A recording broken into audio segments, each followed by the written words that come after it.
chaos, and history. We gonna get into it. Let's get it.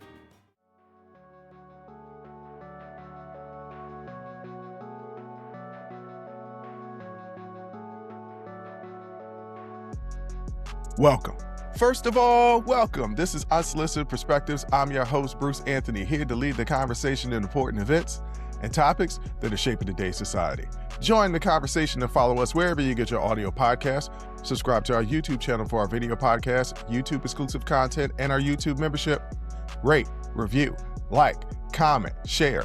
Share with your friends, share with your family, hell, even share with your enemies. On today's episode, I'll be talking about the snow chaos, giving a history lesson, and talking about why being a kid back in the day is better than being a kid now. But that's enough of the intro. Let's get to the show.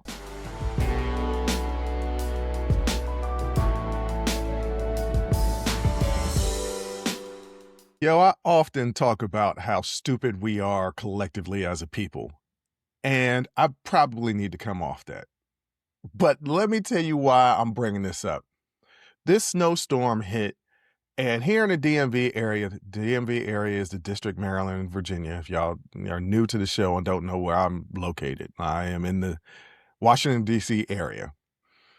Snow coming to this area, everybody starts to panic. And in several grocery stores across Maryland, D.C., and Virginia, shelves are empty. I'm talking about all the bread, all the meat, all the food, gone. Empty shelves. Now, my local Harris Teeter, shout out to Harris Teeter. They're not a sponsor of the show. Would love for if you would want to be a sponsor of the show, as much money as I give y'all. Harris Teeter was fully stocked. I didn't have a problem getting anything. But I go to my local Aldi, also another store that I shop at, want to sponsor. I'm not upset because I give y'all a lot of money. I go to Aldi to get my keto bread. Because, keto diet. I'm trying to get ready for, my 46th birthday, trying to get lean. And all the bread at Aldi is gone. Like, there's no bread left, even the keto bread, which lets me know people was just panicking and grabbing anything because there is a dramatic difference between regular bread and keto bread. And I feel sorry for those people that got keto bread expecting regular bread. First of all, they should have realized that the cost of it was a lot higher, but maybe they weren't thinking in their mind that because everybody is in a panic, grabbing stuff off of shelves, maybe they're thinking inflation, bread is just high. No, it's keto bread, but they done snatched everything. They snatched all the toilet paper. And this isn't the first time this has happened. During COVID, we lost our minds.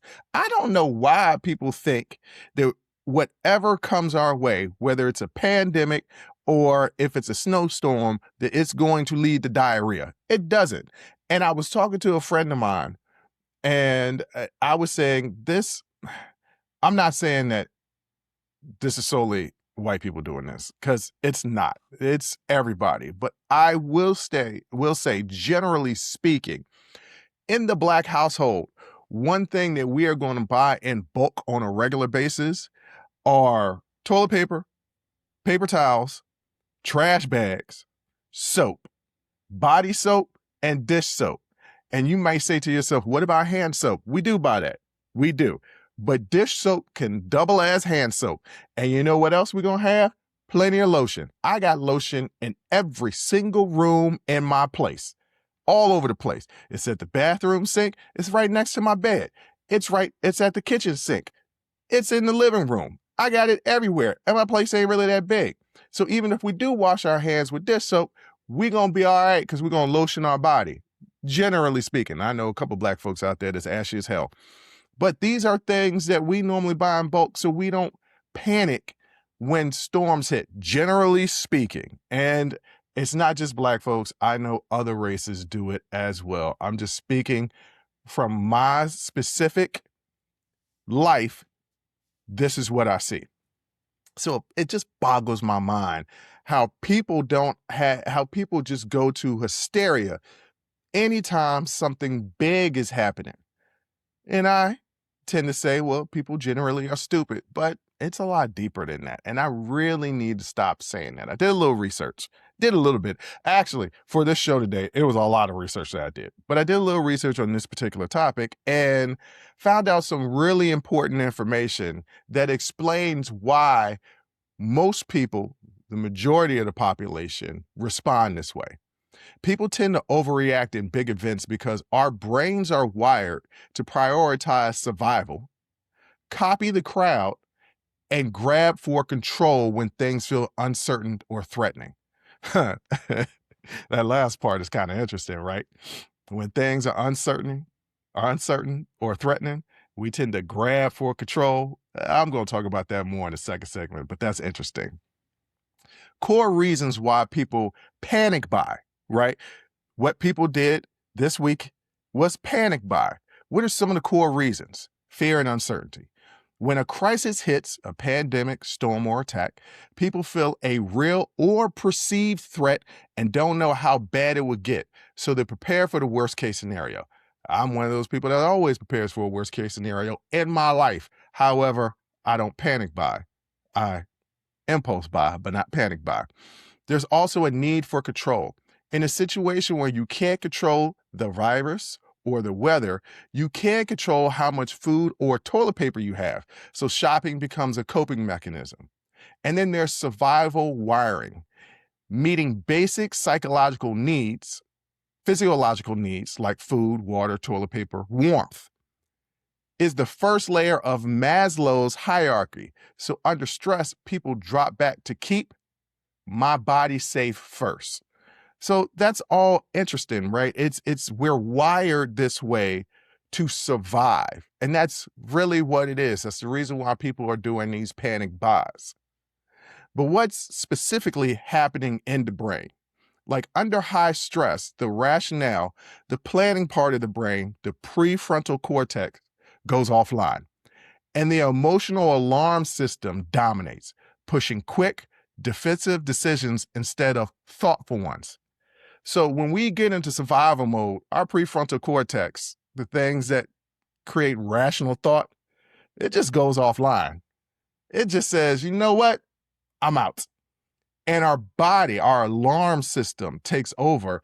And it's just like, look, we got to defend ourselves. This is what we need to do now. All rational thought goes out the window. Defend yourself becomes the preeminent emotion and driving force behind your actions.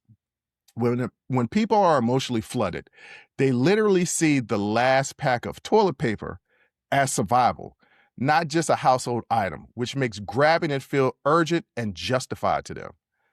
So you see what we're going on here? It's our brain, our mind playing tricks on us, kind of like the Ghetto Boys. Prefrontal cortex, thing that controls rationale thought, just says, overload, can't deal with this. And survival instincts are spider sense, quote unquote. And our body says, we need to survive. And that last little bit of toilet paper, that's what I need to survive. Even though I got a lot of packs at home, I need that one because I'm in survival mode. There's also social and horde behavior. Let me explain.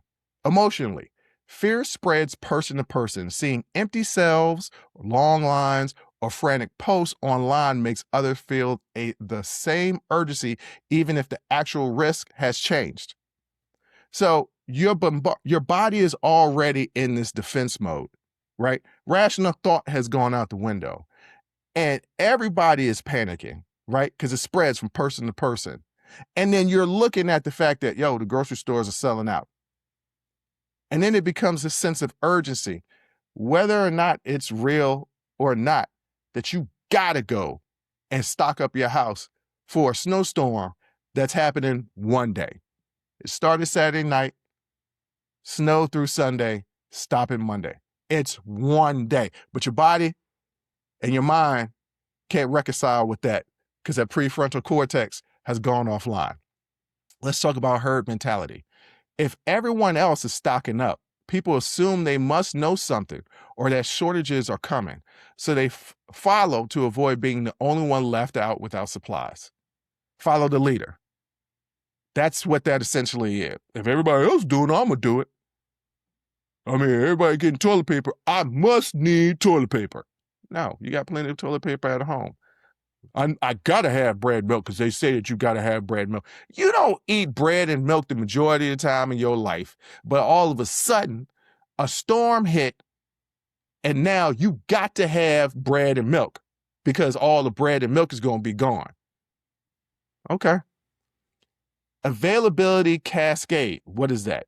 Repeated scary messages, rumors, or images of chaos make a belief there will be no food or there will be no toilet paper feel more true just because it's repeated so often. So you see how this, once again, our mind is playing tricks on us. Rationale out the window, images flooding us, spidey sense taking over. We need to survive. That's what our body is telling us. And so these are the reasons why we act this way. What about something else? Biases and overreaction. There's a threat bias. Under anxiety, we interpret ambiguous situations as dangerous. So a normal storm becomes, this could shut down everything for weeks. Kind of like the pandemic. With the pandemic, people were back and forth. I'll even admit that I was like, man, it's not going to be no big deal. I was saying that because I thought my work was going to be affected. I was afraid financially what shutting down would do. Little did I know I'd be just fine and actually flourish. But when you don't know what something is going to be, or even if it's something that is normal like a snowstorm, you tend to think, well, even though this is ambiguous, I've got all these images flashing in my head. Once again, that prefrontal cortex shut down. That means this storm is going to last for weeks. And even the newscasters were saying in certain areas, you might get 3 inches of ice, which will shut down power. And we could have a repeat for Texas. Now, Texas was an anomaly here in the States. That doesn't typically happen. People aren't without power for a full month. That is something specific to Texas and everything like that. But because it happened, even though this is a normal storm now, people panic. And they say, we could lose power. What are we going to do? I talked about in the last episode how I don't know how to handle not having power. What am I going to do? Life is boring without my electronics. So you panic. And something that's a normal snowstorm, which probably won't even knock out your power, which is only going to be a day. We're going to be back on the streets on Monday, right? Monday night, Tuesday by the latest. You tend to think, well, this is going to happen over weeks. This is the threat bias. Then there's a confirmation bias. People latch on to posts or news that support their fears. And then they see shelves are empty, stores closing, and ignore calmer, corrective information. And then there's overconfidence and rumor. Some are sure their prediction of disaster is right, share it loudly, and unintentionally amplify group panic. So you see how all these factors turn into this big swirl of things that can cause us to panic over something as simple as a snowstorm. Why it looks irrational from the outside, right? Most people aren't thinking, let me be dramatic. They are trying to reduce the fear with the tools that they have, their wallet, their cart, their pantry, even if it creates their very shortages that they're afraid of. So people aren't thinking, let me be dramatic. They're just trying to deal with the fear and anxiety that they have, the fear and anxiety that they'll be without. So they rush to the stores to stack up their pantries, to stack up their fridge, thus creating the very thing that they're afraid of, which is empty shelves. You see this? This is crazy when you think about it. From a distance, it looks like hysteria. But on the inside, it often feels like I'm just protecting my family in a system that has taught people not to trust institutions to take care of them in a crisis. Now, that all sounds pretty reasonable, right? Because we've seen, going all the way back to Hurricane Katrina, the institutions that are in place They'll take care of the people. We saw that in Texas. Florida has done a really good job of taking care of the people through hurricanes, but that's because they've consistently had them for years. It was trial and error, but our systems have failed to protect us from these things that are either normal storms or pandemics. Say what you want about the CDC, but trying to figure out a virus and keep people in check where they aren't alarmed is a tricky thing. Do you tell people the absolute dangers and what could be the worst case scenario if you're the government? Maybe not. Because why? People will tend to act in this way, right? They've been doing drips and drabs and letting us know that we're not alone, that we are not alone in the universe. I just saw a video. It was State Department released it, and it's legitimate. They're having hearings. There was an unidentified spacecraft that was hit by a missile. A missile was shot at it. The missile touched the unidentified spacecraft. It shook a little bit, and it kept on with its trajectory while the missile kept going past it. The missile didn't even blow up.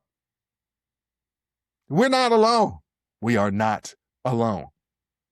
But I would understand the government slow rolling this information out, drop it in on a busy news week so it kind of misses us. Because could you imagine if it was completely confirmed we got little green people, because that's what they always say in the movies, little green people touching down. People would go nuts. So then becomes, when you know people react this way, people will lose their minds in the crisis. Do you give them that information? Because they're thinking, I need to protect my family, but they're not thinking rationally, right? They're not thinking rationally. Anyway, I understand why all the information doesn't need to be presented to us. A person can be intelligent. People panic. A person can be rational. People are irrational. And this is the reason why we act this way. Now, I've explained to you that it's not this crazy thing. It's chaos, but that we're not crazy. It's a survival instinct. How irrational it is a survival instinct. So what should you do? When something like this happens again, pause. All right? Pause. And your first question to be to yourself, what's my body doing? Am I breathing fast? Is my heart racing? Are my muscles tight? If they are, take 10 slow breaths, shake this off before you go into the grocery store and grab a cart. Just take a couple deep breaths, right? Before you do one of the panic buys. Second, what am I actually feeling? Ask yourself that question. I'm not just shopping, I'm scared. I'm anxious. I'm worried about my people. Name it, so that it doesn't quietly drive the bus. Own what you're feeling. Take control so that chaos doesn't overwhelm you. Third, ask yourself, what are the facts, not the vibes? What do credible sources say is happening, and what do they say I really need on hand? Also, do I already have some of that stuff at home? These are questions that you need to ask yourself when you are bombarded by the next storm or pandemic or anything like that. The fourth question, am I thinking for myself or am I following the herd? If the shelves were full and nobody was freaking out, would I still feel like I need this much stuff? That's an important question. Take a step back. If everybody else wasn't doing it, would you be doing it? That's an important question to ask yourself. Fifth, what's your plan? Not my panic. Instead of clearing the shelf today, can I focus on a simple routine? keeping a small stash of basics I actually use all the time. This is what I said at the beginning. I always got some toilet paper, paper towels, lotion, body soap, hand soap up in the house. Always. Oh, and also cleaning supplies. Got to always have fully stocked cleaning supplies. Always in the house. Also, got some meat in the fridge. Always got some meat in the fridge. Don't got no vegetables in the fridge, but got some meat in the fridge. Gotta always have that. 6, who can I help me think straight? Before I overdo it, can I call or text somebody who's a calm person and ask, what are you actually doing about this? Talk to somebody, right? Try to get ahead of that anxiety. Last one. What's one small move, not a dramatic one, that you could do? Charge your phone, get gas, pull your meds together, check on a neighbor. Then step away from the news for a bit and let your nervous system calm down. If you still want to buy normal human amounts, not the end of the world amounts.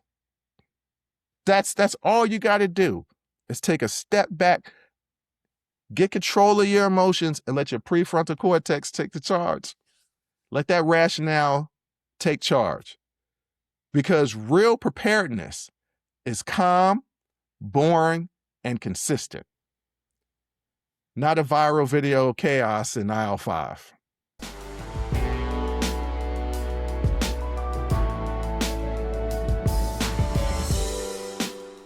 I don't normally do this. I haven't done it in a while. I wrote something and I'm going to read it. So for those people that are watching, yes, my eyes are going to be darted down because I'm going to be reading not a script, but just something that I wrote. Every now and then something will happen in society that will make me put on my writer's cap and start writing. And I don't pride myself on being this great writer. I'm not some literary masterful writer. It's something that I used to really, really enjoy. I think it brings out a lot of my personality. And I actually tied in my coming in and out of love for writing and my absolute love for history. And this thing that I wrote is essentially a history lesson, because if you're paying attention to what they're doing to the education system in America, you realize that they're stripping away a lot of the true history, facts, historical events that cannot be denied. These things happened. And they're either downplaying them or saying that they didn't exist. And there are people who actually are deniers of things that truly, truly happened. So I wrote this, and I think it's fitting for what happened recently. And I'll explain all of it at the end when I'm done reading. But this is what I wrote. Let me tell you a story. It starts in a country that was tired of losing, tired of being embarrassed on the world stage, tired of politicians who talked a lot, promised everything, and fixed nothing. The people felt humiliated, economically stressed, culturally anxious. They were told the system was broken, and honestly, it didn't feel like a lie. Then comes a man, not polished, not traditional, not presidential, but loud, confident, certain. He tells the people, I alone can fix this. He says the media is lying to you. He says judges are corrupt. He says the elites hate you. He says minorities, outsiders, and undesirables are the reason things don't work anymore. And for a lot of people, that explanation feels good because it gives their pain a target. At first, everything looks normal. There are still elections, courts still exist, the press is still publishing. But something starts to change. Opposition parties aren't debated, they're branded as enemies. Journalists aren't criticized, they're declared traitors. Laws aren't sacred, they're obstacles. The leader doesn't say abolish democracy. He says the system is rigged. He doesn't say silence dissent. He says they're dangerous. He doesn't say, I want total power. He says, I need loyalty. And slowly institutions bend, not because they're forced to at first, but because they are scared or ambitious or tired. Then comes the normalization. People get arrested for security. Courts begin ruling differently depending on who you are. Entire groups of citizens are described as less than human, criminals, parasites, threats. Violence doesn't start all at once. It starts with rhetoric, then intimidation, then exceptions, then policy. By the time things turn openly brutal, half the country is already explaining why it's necessary. And the other half is asking, how did it happen so fast? Here's the important part. None of this required the people to be stupid. None of it required them to be evil. It required them to believe it couldn't happen here. That belief is the real danger, because history doesn't repeat itself by announcing, hello, I am history. It repeats itself by sounding reasonable, familiar, protective, patriotic. Now, let me tell you what I just described. I wasn't talking about modern America. I wasn't talking about Donald Trump. I wasn't talking about MAGA. I wasn't talking about Republicans or Democrats. I was talking about Germany in the 1930s. I was talking about the rise of Adolf Hitler. That's not a metaphor. It's not hyperbole. That's documented history. And before anyone loses their mind, no, I'm not saying America is Nazi Germany. No, this is not saying Trump equals Hitler. Scales matter. Outcomes matter. Context matters. But patterns matter too. Because genocide doesn't start with gas chambers. It starts with contempt for the truth, with attacks on institution, with demoralizing of the other, with loyalty tests replacing law. History doesn't ask, are you as bad as the Nazis yet? History asks, did you stop it while you still could? If you're listening to this thinking that could never happen here, that's exactly what people said right before it did. Democracy doesn't collapse in one dramatic moment. It erodes while people argue about tone. So the lesson isn't fear. The lesson is vigilance, because history isn't warning us about the past. It's warning us about complacency. And if that story felt a little too familiar, good. That's the point. The other day, yet another American citizen was gunned down by ICE. Out there peacefully protesting, gunned down. And me and my sister talked about, because it was another white person that was gunned down. Me and my sister talked about allyship and how when white people lend allyship to causes that they aren't directly affected, civil rights, human rights, mass deportation, inhumane immigration tactics, you lose your whiteness. In the process of losing your whiteness and losing your privilege, you become other. They describe you as that. There are already people saying it was self-defense. When you watch the video, the graphic video, you see this wasn't self-defense. This was another execution. And there are going to be people that are going to be on the defense of the ICE agents.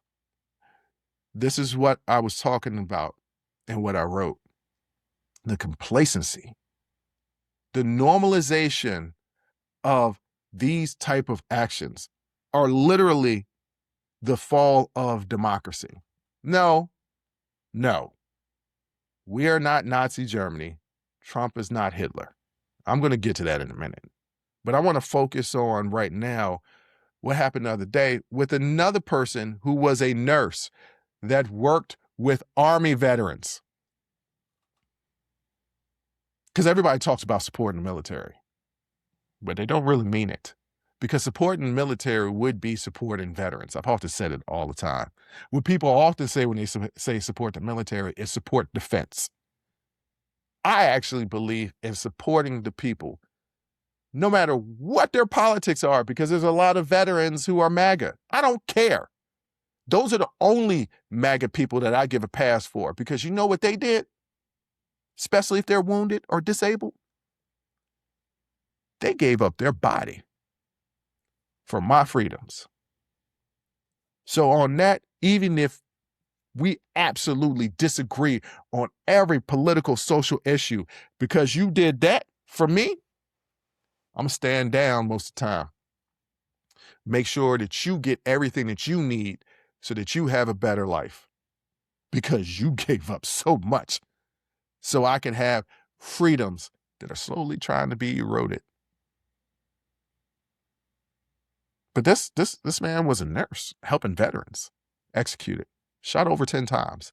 He was dead. They kept pumping holes in his body. Because who are these people? We don't know. When your cop pulls you over, your local cop, your state police pulls you over, there's a badge number. You can see their face. You can get their badge number. You can find out who they are. We don't know these people. We don't know the background checks for these people. And fraud and waste, that's what Doge was responsible for, right? We're in a struggling economy. Job creation is at a low, right? Lower than the previous administration. But yet they find all types of money to fund ICE. Signing bonus, 6 figures a year. We can't pay the kid. We can't pay the teachers. Can't feed the kids. But we can fund ICE. You know, there's a line that Samuel L. Jackson says in Do the Right Thing. Wake up. That's all I can say is wake up. Because no, we're not Nazi Germany right now. Literally, we're not. And I get tired of people saying that Trump is Hitler. Trump, not by any means, even a decent man. I think he's evil. Hitler is a different ball game. What Hitler did and what Trump is doing is two different things. You can't literally compare them. You might say Hitler-like, but you can't say that he's Hitler. You can't say this is Nazi Germany, because we still out here. We still have elections for the time being. But you need to pay attention, because everybody thought when I was reading that I was talking about modern day America, Trump and MAGA, and I wasn't. I was giving you a history lesson of the very things that are happening now that happened less than 100 years ago that led to a world war, that led to the loss of so many lives. You need to wake up. All right. Before somebody clips 30 seconds of what I just said and runs to the internet screaming, he called Trump Hitler. Let's slow down and be very clear, because clarity is the enemy of bad faith arguments. What we are talking about is methods, not outcomes. Those are not the same thing, okay? What outcomes are and why they matter. I'm going to give you the reasons. Outcomes are what actually happened. In Nazi Germany, the outcome was a one-party totalitarian state, the complete destruction of democratic institutions, state-run terror, and ultimately industrialized genocide with millions of people being murdered. Okay, that is a historical fact, even though there are Holocaust deniers. That scale of horror matters. And nothing happening in the U.S. today matches that outcome. Full stop. If someone tells you America is literally Nazi Germany, they are wrong. That's not an argument. That's not history. That's not what I'm saying, okay? What methods are and why they're dangerous. Methods are how power is pursued and protected. They are tactics leaders use before outcomes are fully visible. And here's the uncomfortable truth. Authoritarian systems don't invent new methods every time. They reuse the same ones over and over because they work. Let me break this down for you. Authoritarian leaders don't start by banning media. They start by telling supporters, you can't trust them. They hate you. They're enemies of the people. Once the audience stops believing independent reporting, truth becomes whatever the leader says it is. That method showed up before total control ever existed, right? Method 2, attack the rule of law. The courts don't get abolished immediately. Instead, leaders attack judges personally, claim rulings are political, suggest legal accountability is persecution. The goal isn't to end the courts. The goal is to make people believe law only counts when it helps their side. Once that happens, democracy is already limping.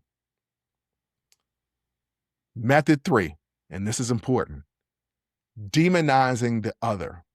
This is a big one, and it's always framed as security. Not these people are human beings, but that they are criminals. They're invaders. They're poisoning the nation. History shows this language always comes before rights are stripped away. Always. You don't start with camps. You start with contempt. Method 4, undermining elections. No authoritarian leader says, I lost fair and square. They say the election was rigged. The system is corrupt. Only fraud could explain the defeat. This isn't about winning. It's about convincing supporters that any outcomes except victory is illegitimate. Once that belief sets in, democracy becomes optional. Here's why outcomes don't appear overnight. Here's where people get confused. They say, well, where are all the camps? Where's the dictatorship? Where's the genocide? Those are endpoints, not the starting of the lines.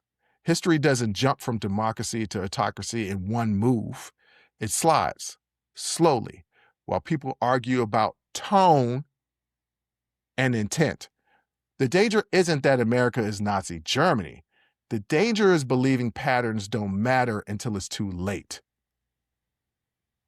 Then there's a key distinction. So let's say this plainly. Comparing methods is not the same as equating outcomes, right? You can say, these behaviors look familiar and historically dangerous, without saying these two governments are morally and materially identical. That's not propaganda. That's historical literacy. And dismissing that conversation doesn't make democracy safer. It makes it more fragile. But why does this conversation matter so much? The Nazi example isn't useful because it's extreme. It's useful because it shows how normal people, normal institutions, and normal politics fail when they assume someone else will stop this. It's not that serious. It can't happen here. Democracy doesn't die screaming. It dies while people roll their eyes. And here's the final word on all of this, because I hope I'm hitting my point that for people that are watching these videos and seeing their atrocities, and they might make a post or they might make a repost, but there's no action behind it. That's how you lose democracy.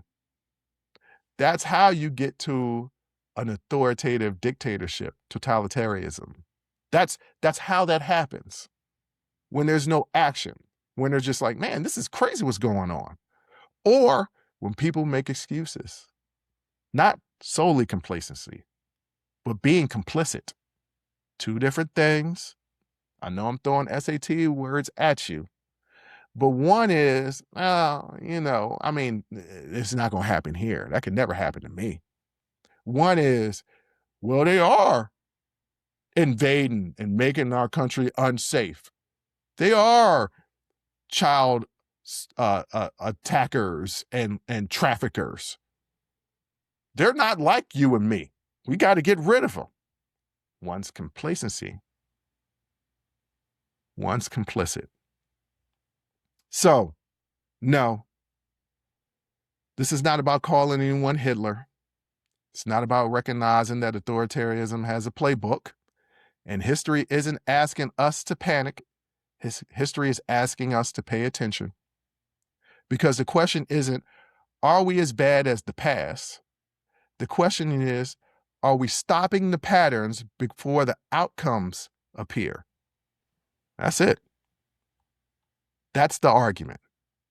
And if someone still doesn't understand the difference, they don't want clarity. What they want is cover.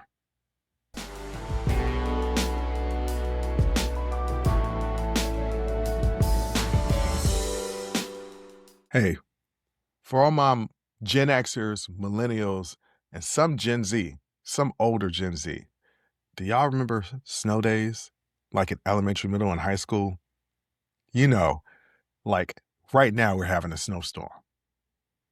And back in the day, we used to get snow all the time, right?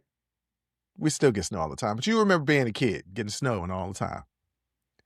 And it might actually fall on a day that you're supposed to go to school. So you would wake up in the morning, look outside, maybe it's a dusting, maybe it's a full snow, and then you would turn on the news to see the school closings. You'd be up early as hell to see the school closings. And when you saw your school district was closed, it was party time. You had the whole day to plan whatever you wanted to play. Look, we're going to play video games. We're going to go outside and play in the snow. I was never one to go outside and play in the snow. I don't like the cold. I don't like snow. I hate snow. I hate the cold. And that's a young man originally from Illinois. I hate it. I don't like it. So I wasn't going outside to play in the snow. I don't like being cold and wet. So I'd be inside playing video games. I was still in elementary school, also a little bit of middle school, playing with my wrestling men or my action figures, just having a grand old time. That nothing was better than a snow day. And if you got a couple of snow days, then I would actually go outside. Because, a couple of snow days, everybody outside, you play football in the snow. It was a good time. It was great to be a kid in the 80s. Well, let's go 70s. Let's go 70s, because I said the Gen X people. It was great to be a kid in the 70s, 80s, 90s, 2000s, and even 2010s, right? Even the 2010s. It ain't that great no more. Look, I often talk about how the pandemic sucked because we lost so many lives. But I flourished personally and professionally. It was the greatest time. Somebody who is a hermit, who is an introvert, extrovert, that can only take dealing with people for so much and doesn't really want to leave the house, right? The pandemic was fantastic. I would order food. I don't even need to talk to the delivery person. They just leave it at my front doorstep. I don't even have to say a word. It was fantastic. I was getting things delivered. Amazon made so much money off of me.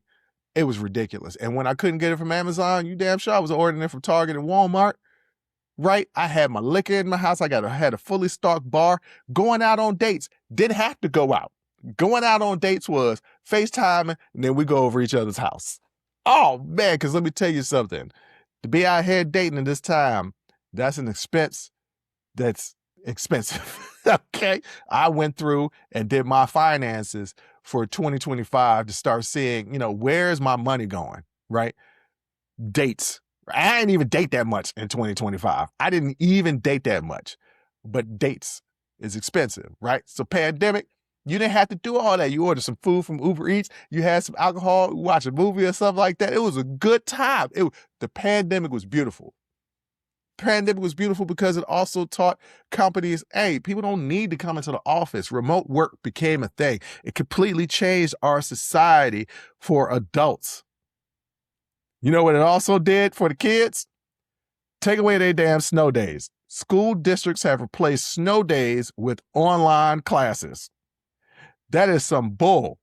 There is a whole generation, and for adults, for some adults, the pandemic was, a time of flourishing, and, we didn't have to go to work, and, we figured out how good life could be when you minimize commuting times, right? You minimize the everyday struggle of just getting back and forth to work, figuring out what you're going to eat.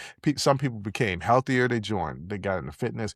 What kids actually experienced sucked. Some kids in high school didn't get to do their prom, didn't get to do their homecoming.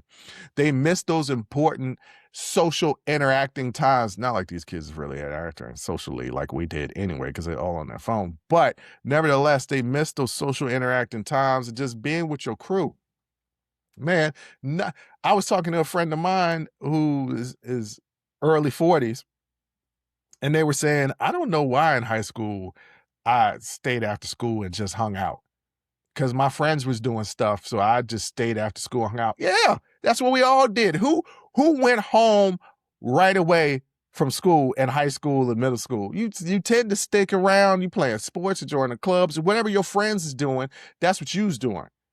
Call it FOMO or whatever, but that's what you was doing. So there was social interaction, and these kids didn't get that during the pandemic. And people try to say, well, the pandemic wasn't that long. Bullshit. Like, it was a long time for these kids. 2 years, 3 years is a long time when you go from 8 to 11, 11 to 14, 14 to 17. That's a long time. And they still had to go to school. They did the online classes, and I don't know. I would like to get some studies of, probably the dork in me is going to research this, or how this affected, things like IQ test score, IQ tests, and then standardized tests. Not the same thing. They're two different things. IQ tests and standardized tests to see like how online as opposed to in person for the youth, I'm talking about for young people, was affected. When you get to like college age and adult, I'm sure it has some effect as well, but you're responsible for your own like studying when you get to college. I'm talking about like elementary, middle, and high school. So they were affected, but not only that, they don't get the pleasure, because these school systems realize online classes can work. They don't even get the pleasure of snow days. They still got to go to school. Now, if you had told me back in 1992, I'm in the 7th grade, that I lost my snow day and I got to do online classes, let's go to 95, because that's when AOL popped. That's when IM popped. Let's say that you were able to do classes in 95. That puts me in like sophomore, junior year of high school. If you told me that I got a snow day, but I still got to go to school, I'm throwing a complete fit. I remember one time there was a snow day. School was canceled, but it was during the basketball season. And coach was like, we're still going to have practice. I'm like, bruh, that's like 6 inches of snow. There's no way for me to get out of my driveway. I still got to shovel the driveway. My dad is about to make me shovel this driveway. And it's not no short driveway. It could fit 4 cars. Okay, this ain't no short driveway. So I ain't gonna get in. Don't worry, your teammate who lives down the road is gonna be on the way. It's gonna pick you up. You just got to meet him in the street. Damn it. And I live right off a main road. We had to go to practice. We was in practice. And I was pissed, because you know what I wanted to do that day? Sit up there and play NBA Live. And now these kids don't even get that. They got to go to school. Look, this sucks. For all my parents out there, y'all know this sucks. Y'all know, because wasn't nothing like, remember a snow day? You knew there was a chance of snow, and there was a test or a project or a quiz or something that was due on that exact day where there was a chance of snow. Now, if you was like me, who love to gamble, you'd be like, I know we're going to get a snow day. I'm not going to do the work because I'm going to have an extra day to do it. I'm going to chill and play video games. Because you know what I did as a person who had severe generalized anxiety, didn't know it at that time? Playing video games was a coping mechanism. It's a coping mechanism for a lot of people, by the way. If your man is out there yelling at the games, let that man yell at the games. He's dealing with something, and that's his release. But I was like, no, this is my opportunity to play video games because I know that I'm going to get a snow day. When them snow days didn't happen, I was screwed. And trust me, there's a lot of times I was screwed. But these kids are screwed daily because they don't even get no damn snow days. And I feel bad for the teachers because remember, I went to school to be a teacher. My degree is in secondary education and my other degree is in history, right?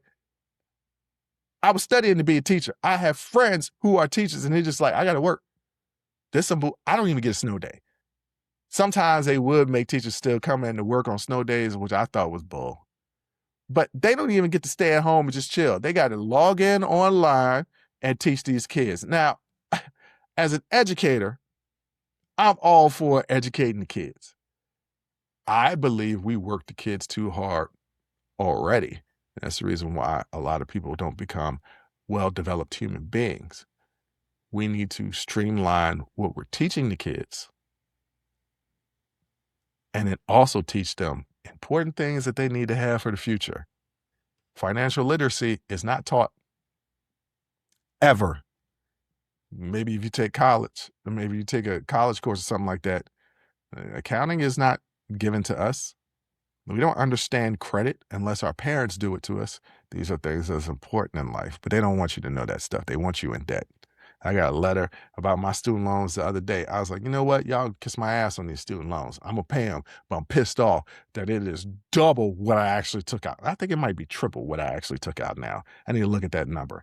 And I've been out of school for 20 years. That's another side point. We're talking about these kids right now, parents. Do something nice for your kids because you remember you got a snow day. And these kids have to go to class. Now, even though you're a parent, you have work, you got your other responsibility, you raising these little kids, you remember the joy that you got from those snow days. And that's been stripped from these kids. Personally, these kids need to go out and protest because that's what I would personally do. I would protest. But do something good for these kids because the snow day is taken away from them. That joy is gone. And no generation is ever going to get that back. It's gone completely now. It's gone by the way of Blockbuster, right?